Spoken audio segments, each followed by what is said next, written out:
Hi, Gemini. Welcome to your July. Can you believe it? It is July. Welcome to your July astrology. So, whenever I'm talking about astrology, I am talking about the whole sign tropical Western astrology for those of you that would like to know. And I always say if you're only going to watch one of these, obviously I'd love it if you watched all three, but if you're only going to watch one, make sure it's for your ascendant sign. It's going to be, or your rising sign as it's also known. It's going to be that much more accurate for you on the day-to-day level. Now, with that said, remember, whenever I put out these monthly contents for you, there is a reason behind it. I promise you, it's not just me randomly posting stuff. I give you your astrology, I give you your tarot, I give you your numerology. When you use all three of these in conjunction, it gives you a grand overview of what you can expect for the month and what to plan for. With that said, I am Raphael, a radiant of Radiant Reality, an energy worker, astrologer, tarot reader, and numerologist. Welcome to Radiant Reality.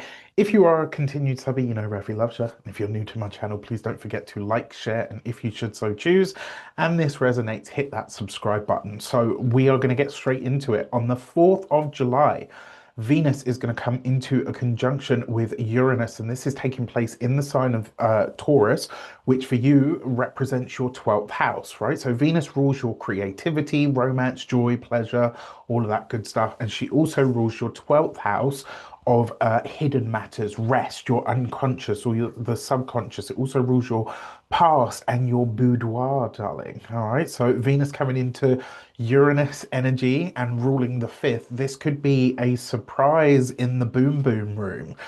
Right? Like Uranus is shocking, it's changeable, and Venus is love, relationships, partnerships, harmony, connection.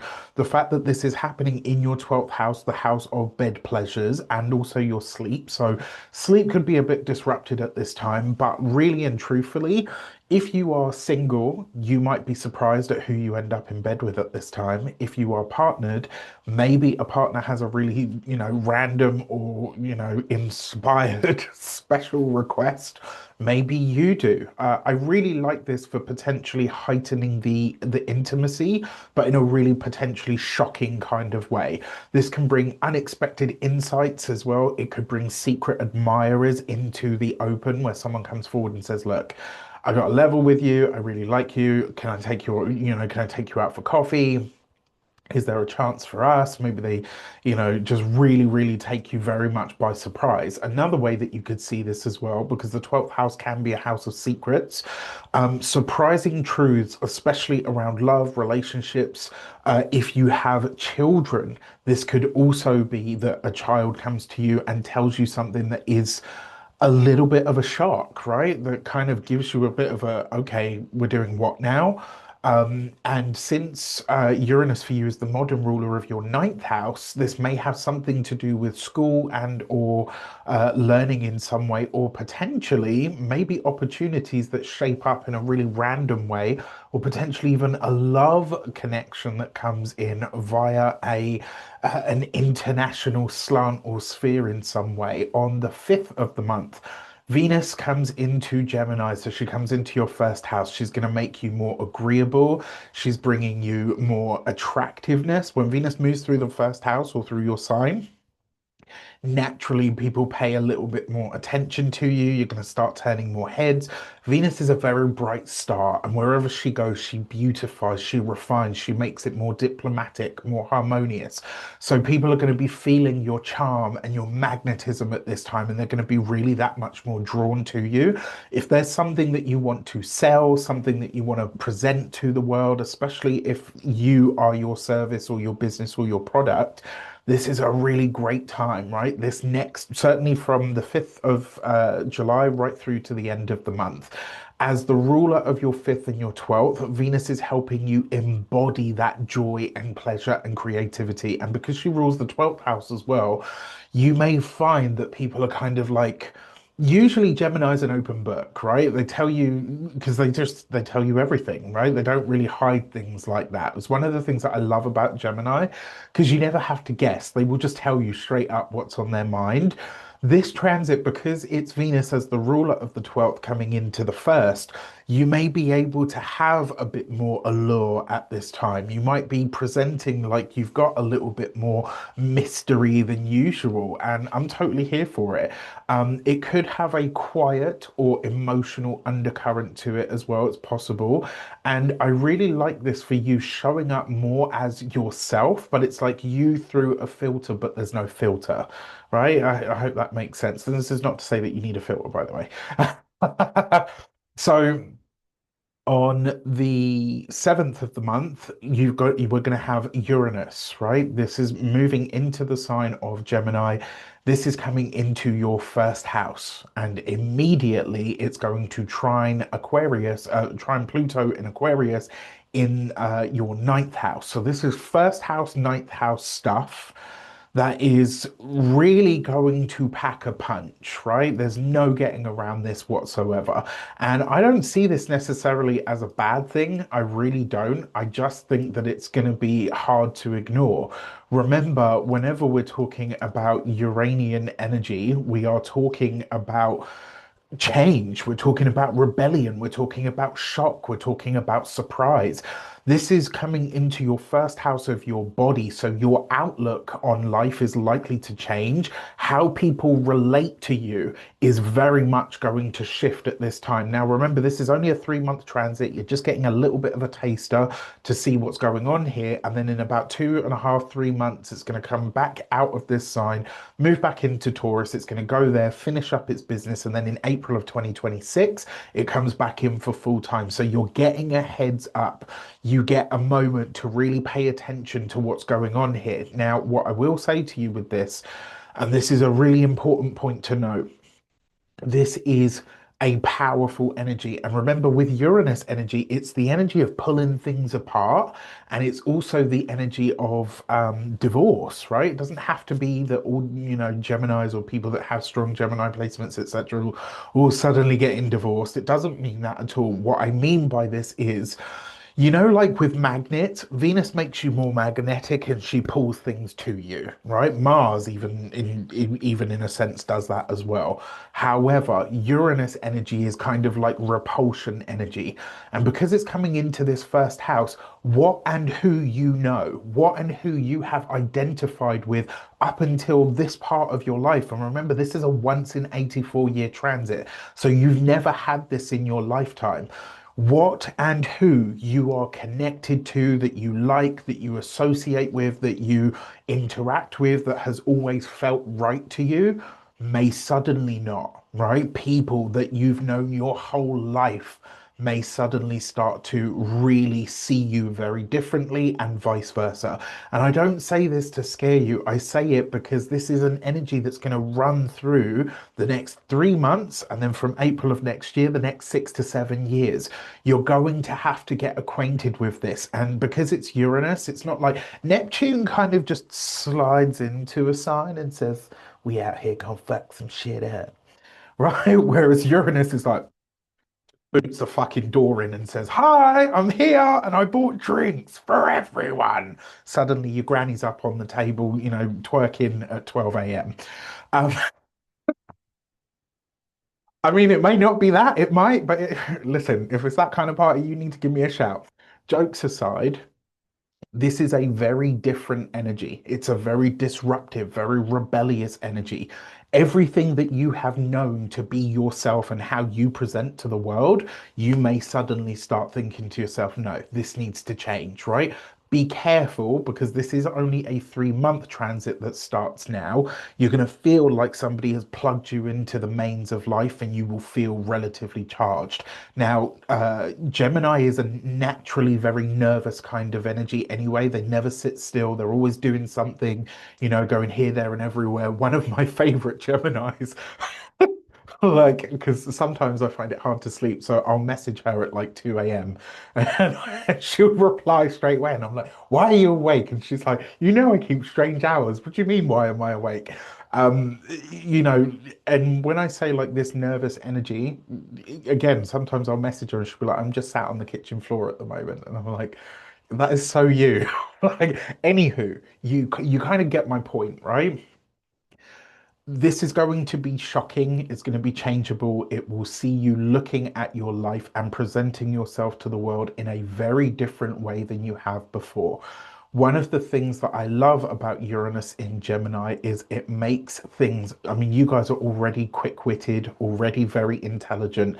That I think is just going to heighten a lot more. But do remember your nervous system is still human and is still the old version of the nervous system. So you just want to find a way to navigate that so it doesn't burn you out. On the 10th of the month, we've got the Capricorn. Sorry, I spent a long time on that because I feel like it's an important transit. And the fact that it's trying to Pluto as well, bringing in that ninth house, there's going to be some higher wisdom or truth that occurs to you at this time. And I will say, it may not be for everybody, right? It may not be that you're supposed to share whatever you learn in this 3 months of Uranus being in your sign. And I say that because Pluto in the ninth can bring really transformative and powerful downloads, but not everybody's going to be ready for that. It's Pluto in Aquarius in the ninth house. So what you're getting as information, you'll have a pocket of people that get it, that you can really go in with it on. But everybody else is going to be like, talking about, right? Like it's just gonna, so get ready, Gemini. You're gonna finally understand what it is to be an Aquarius. Jokes aside, on the 10th of the month, we've got the full moon in Capricorn. A full moon is an ending, a completion, or a culmination where something wraps up or is revealed to us for what its truth is. This is Capricorn. Capricorn for you occupies your eighth house. So this is a full moon that lights up that place of shared resources, sex, trust, death, taxes, the taboo. It also represents a space in the chart of our deep psychological self and makeup. And it's also our psychological response to things like fears and traumas. A matter of finances could come up at this time. If you've got any kind of emotional or financial entanglements, they'll likely be revealed. The moon is really connecting nicely to the nodes at this time. So it's going to be trine to the north node in Pisces, which in your chart is your career sector. It's going to be sextile to the energy of Virgo, which in your chart is your fourth house. So this is fourth house, 10th house stuff, right? So yes, the full moon is talking about money and, maybe history, maybe some of your wounds and traumas, etc. But it's really bringing a focus and a spotlight of your emotions around how you really feel, about how you live your life, what and who you're tied to, and how that has been affecting your career or your home life and vice versa. On the 18th of the month, Mercury is going to go retrograde in your third house, which was occupied by Leo for you. So this is you, right? You are Mercury. You are going retrograde in a house that you understand in the third house, the very domain that it governs, right? That it knows how to do this really, really well. You might revisit past conversations. You could potentially rework or redevise some of your creative writings, maybe repurpose content at this time. If you've got siblings and you've had challenges or issues, this can be a time where you reconnect with them. It's also a time for you to slow your roll with communication. This is one of those times where, even with Uranus in your sign, you may want to slow it down just a little bit so that everybody else can keep up. It's not always that Mercury slows us down for our benefit. Sometimes those retrogrades happen so that other people can continue to keep up with you, which, under that Uranus transit, I'm not sure you guys are already like, we already call mercurial people Quicksilver. So, you add this to that, and I'm just like, okay, let's see. We're just going to see. Misunderstandings could potentially be rife at this time, especially because this is third house stuff. So watch out for things like work. Since Mercury also rules your first house and your fourth house, there could be a personal identity or some kind of shift around that, or maybe even a delve into or conversations around your home, family, property, living situation. My feeling about this Mercury retrograde is that somebody in the family asks you for something that you're not able to give. Let's say you moved away from home and something happens at home and they say, look, are you ever going to be able to come back? And you're like, No, I'm sorry. I can't, right? Not to be mean or rude or disrespectful, but just because I have to honor myself that much more here.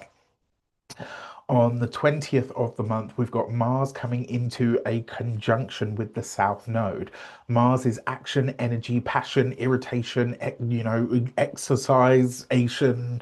It's cutting, severing, scalpels, lasers, swords, needles. It's all of those things, right? And so if Mars has this severing energy and the South Node is a draining or a release energy, this happening in the fourth house, this could, on the positive side of this could literally be you letting go of, releasing, or getting rid of on the internal level some kind of emotional baggage that you have carried for a lifetime. Isn't that interesting that on the 18th, potentially somebody from your family sector asks you for something that you feel like you can't give, and then on the 20th, potentially you're letting something or someone go as an ending or a completion. Now, Mars in your chart rules your sixth house and also rules your 11th house.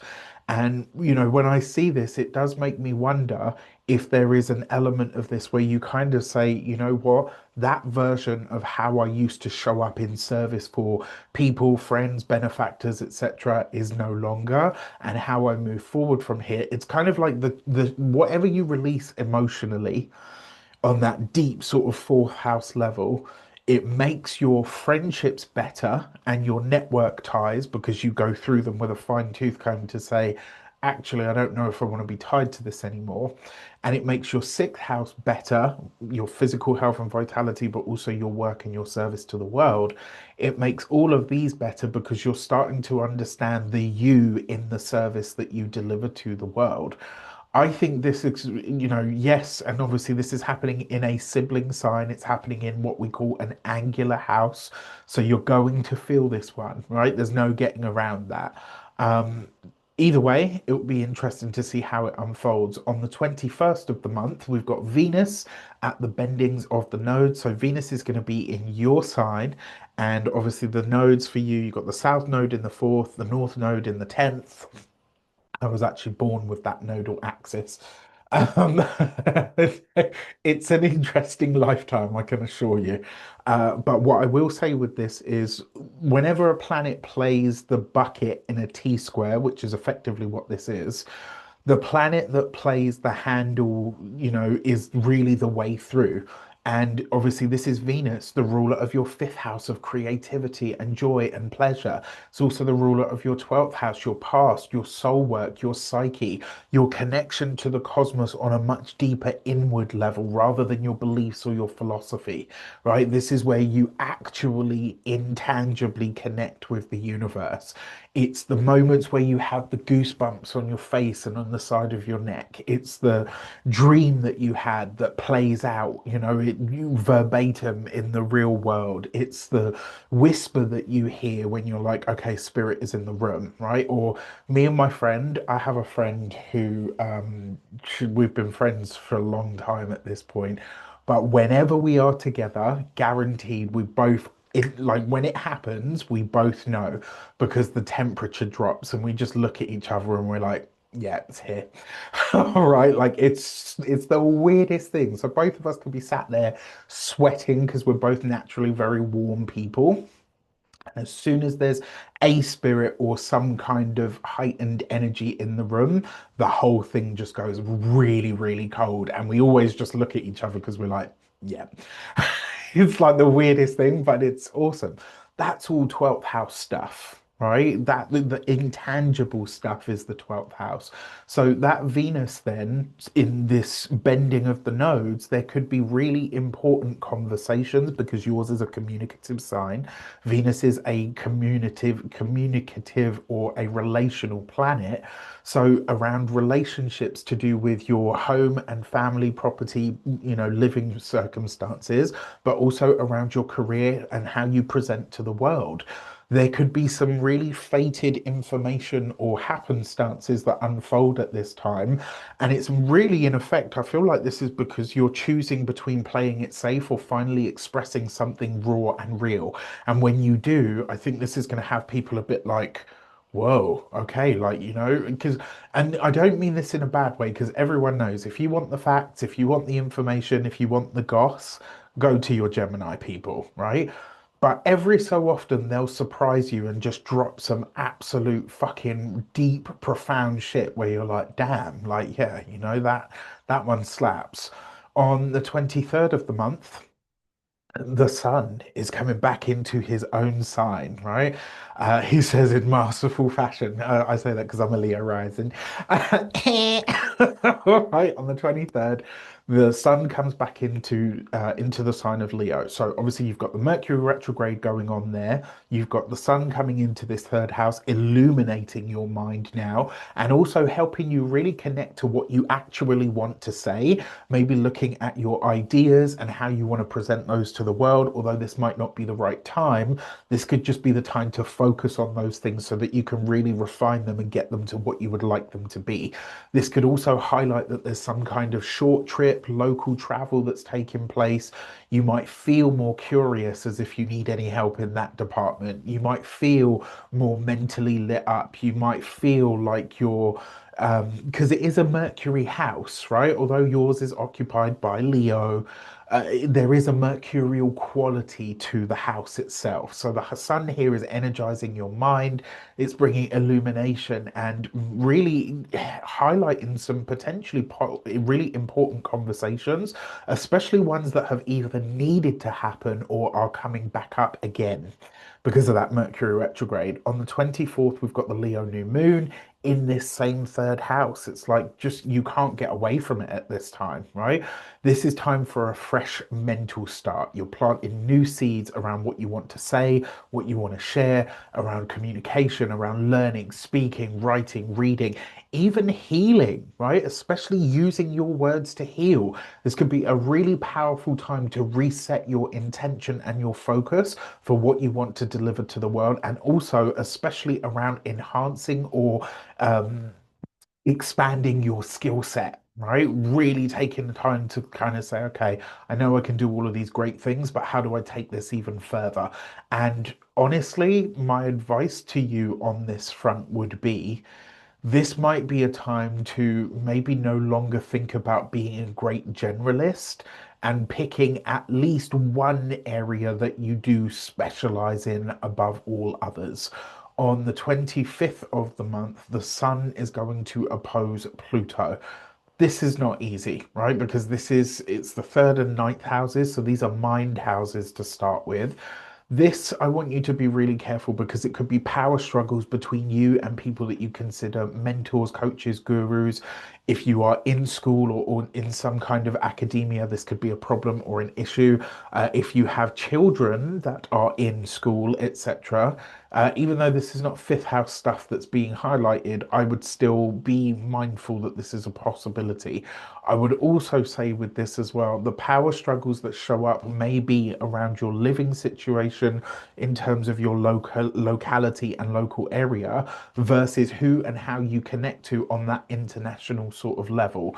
Um, I'm intrigued by this one because with Gemini stuff, I always pay a little extra attention to you guys because yours is the sign of the media. And so, whatever happens with Gemini, it's very often, and I've seen this with my tarot work especially, very often, whatever happens in the Gemini reading, you tend to see elements of it out on the wider world stage. So, I'd be interested to see how this kind of shows up. That's just a link I've made. You probably won't find it in a book anywhere because I can literally hear someone being like, "There's nowhere that anybody says that. You're not that good an astrologer." I'm like, okay, sure, Jan. Um, Rafi. On the 31st of the month, we've got Venus moving into the sign of Cancer. Venus, the money planet, or one of the money planets, is moving into your money house. So, the house of money, self-worth, your values, your value system. It's also your face, your teeth. your mouth, so you could be beautifying these things at this time, having some kind of remedial work done, maybe even just getting your teeth whitened or something along those lines. The second house is also your possessions, and because Venus for you rules the fifth house and the 12th house, I love this for going thrifting. I love this for maybe going and finding like some really nice bougie old sort of items that you absolutely give like the glow up of the century. Like you could get some real deals here if you are willing to trawl through the bijou, darling. All right. So obviously you won't get the benefit of this until August because it's literally on the last day of the month that it happens. But I wanted to highlight it anyway. All right. With that said, I wish you an abundance of all of that good stuff. If you would like to book your personal reading with me, if you can do so on the link in the description box below, it would be my honor and my pleasure to work with you. All right, with that said, let me know in the comments. Take care, and I'll see you soon.